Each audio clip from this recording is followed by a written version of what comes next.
네, 이번에는 국내 시장 좀 큰 그림을 그려보겠습니다. 오늘 이 시간은 채슬리 투자자문의 박세익 대표 연결돼 있습니다. 안녕하십니까? 안녕하세요. 네. 환율이 문제입니다. 지금 달러화에 대한 원화 환율 1,475원까지 뚫고 올라가고 있는 상황인데, 환율 스파이크 당분간 추가적인 상승, 1,500원 선을 열어둬야 한다는 의견들도 지금 상당히 많은 상황이거든요. 어떻게 보고 계십니까? 네, 참 매크로 지표를 맞춘다는 게 이번에도 역시나 참 어려운 문제다라는 걸 저도 절실하게 느꼈고요. 우리가 기대했던 이런 환율 안정 그리고 주식시장의 상승 이런 게 생각보다 좀 빨리 오지 않아서 답답한 마음이 많으실 겁니다.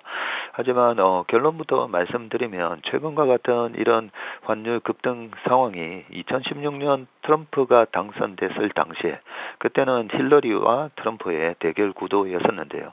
그때도 희한하게 2016년 10월부터 환율이 급등을 하기 시작합니다. 그렇게 급등하던 환율이 10월, 11월, 12월까지 이어지는 모습이 나왔었기 때문에 이번 12월 달 시장을 전망을 하면서 저희 투자자분들께도 이번 달에도 환율이 급등을 하더라도 지금 보시는 표에서 2016년도에 트럼프 당선 시절에 제가 동그라미를 쳐놨는데요. 저때도 3개월 연속 환율이 급등을 하는 모습이 보였기 때문에 이번 12월에도 환율이 추가적으로 상승하는 거에 너무 겁을 먹지 마세요라고 저희 고객분들한테도 말씀드렸는데요. 왜냐하면 그 다음 2017년부터 보면 환율이 빠르게 떨어지기 시작을 합니다. 자, 그러면 이번에도 과연 환율이 2017년처럼 저렇게 하향 안정화가 될 수 있을까? 그 부분이 궁금하실 건데, 그러면 2017년에는 어떻게 환율이 하락이 시작됐는지 그 트리거를 아셔야 되는데요. 2017년도에 트럼프 대통령이 1월 10일 취임하고 나선 3월 달에 이런 얘기를 합니다. 환율 조작 관찰 대상국들 를 언급을 하면서 그때도 중국을 비롯해서 여러 나라들을 지금과 같은 높은 환율을 낮춰야 한다라고 강조를 했고요. 지금 주식시장에서는 트럼프가 당선이 되면 관세를 부과하게 되고 관세를 부과하게 되면 물가가 올라가면서 금리가 올라가고 그러면서 지금과 같은 킹달러 현상이 지속될 거다라고 시장이 반영을 하고 있는데요. 실제로는 2017년도 트럼프가 당선이 되고 난 이후에 환율이 저렇게 떨어졌던 것은 트럼프가 환율 조작 관찰 대상국은 지금과 같은 높은 환율을 낮춰야 된다라고 여러 번 강조를 하면서 환율이 떨어지기 시작을 했습니다. 저는 내년 2025년도에 트럼프가 1월 20날 취임을 하고 나서도 이와 같은 얘기를 반드시 할 것이라고 생각을 하고 있고요.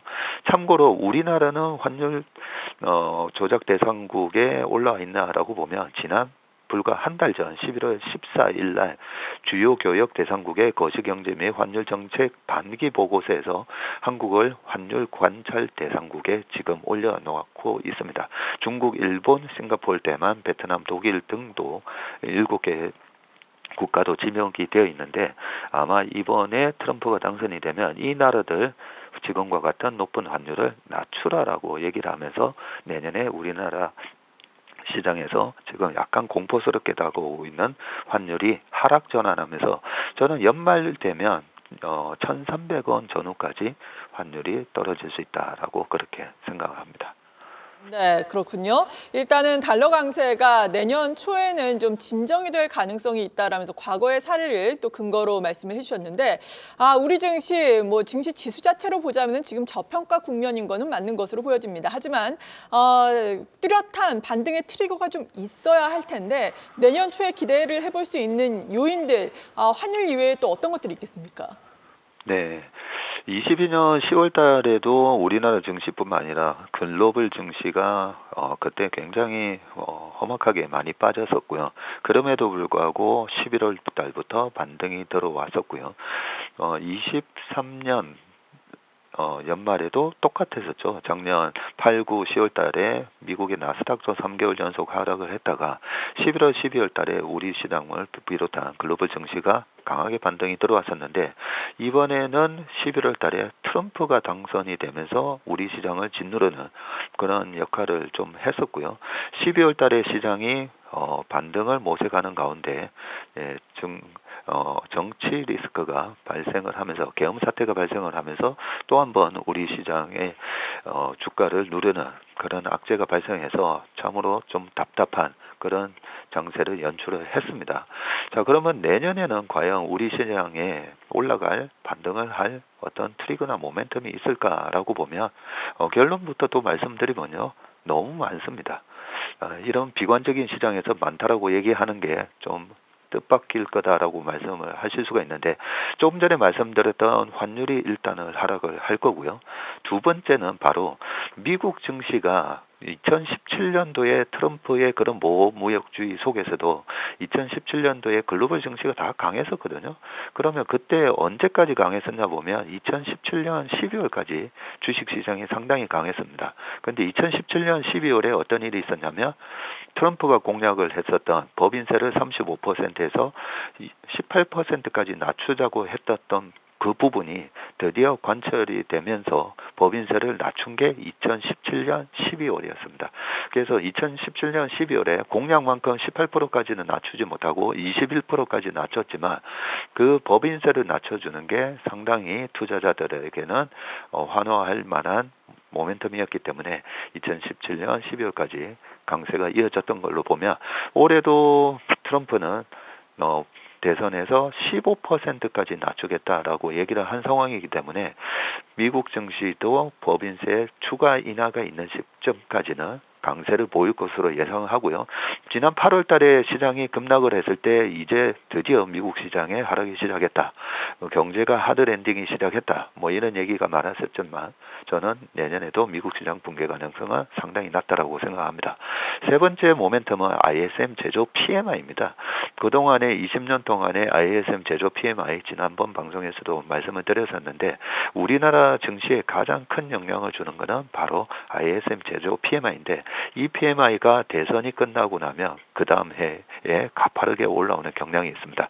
그래서 ISM 제조 PMI가 반등을 하면서 우리나라 증시도 반등을 할 거다라고 전망을 하고요.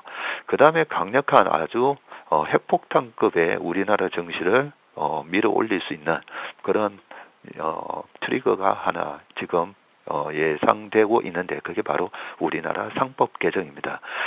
우리나라 상법이 개정이 되면요.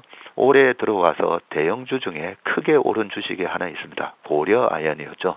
이 고려아연 주가가 경영권 분쟁이 일어나고 지금 33.4%를 가지고 있었던 최 회장님 일가 쪽에서 이번에 적대적 M&A가 당하는 그런 첫 사례가 될 건데 상법이 개정이 되면 이런 적대적 M&A가 더더욱 많아질 거고요. 그런 적대적 M&A를 당하지 않기 위해서라도 지금 대주주 측에서는 주식을 훨씬 많이 사셔야 됩니다. 그래서 이 상법 개정이 우리나라 시장의 멀티플을 상승시키는 엄청난 역할을 해줄 거라고 생각하고요. 마지막은 그동안에 우리 증시가 약간 반쪽짜리 이 상승과 하락을 왔다 갔다 했던 이유는 중국 경기의 부진 때문이었습니다.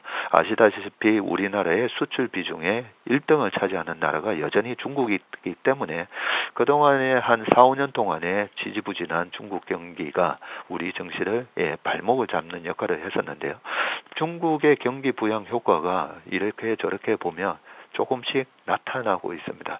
중국의 증시가 상승을 하고 있고요. 그리고 중국의 부동산이 거래량이 터지고 있습니다.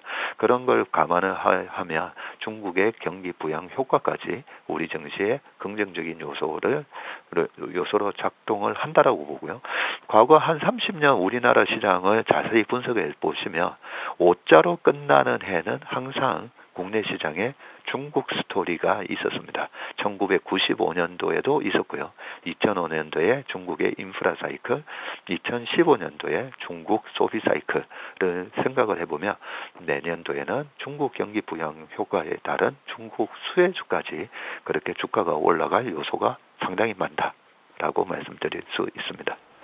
네, 내년 증시 반등을 이끌 수 있는 여러 가지 요인들에 대해서 말씀을 해주셨는데 그래도 또 트럼프 행정부가 출범을 하면은 관세 정책 때문에 우리나라의 산업재라든지 반도체가 악영향을 받지는 않을까라는 우려감도 있습니다. 이 부분에 대한 투자 포인트 그리고 2025년 전반적인 투자 전략을 함께 마지막으로 정리를 해주시죠. 네.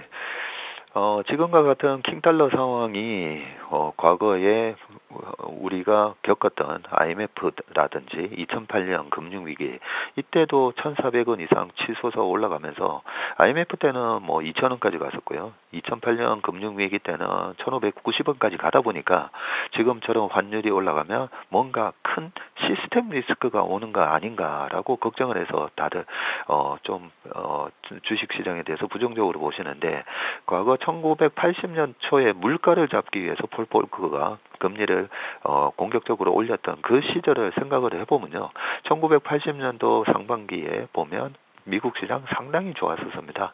그리고 우리나라 같은 경우에는 1981년부터 85년까지는 박스피에서 왔다 갔다 하게 되는데요. 그때도 수출 기업들이 상당히 좋았었고 일본도 마찬가지로 강달러 속에서 일본의 자동차 회사들이 큰 폭의 상승을 했었습니다. 그래서 지금과 같은 상황에서는 이 킹달러 상황에서 여전히 미국의 수출을 잘하는 그런 기업을 보면 되는데 지금으로 봤을 때는 우리나라 조선업이 20년 만에 큰 사이클이 도래했다고 보고요.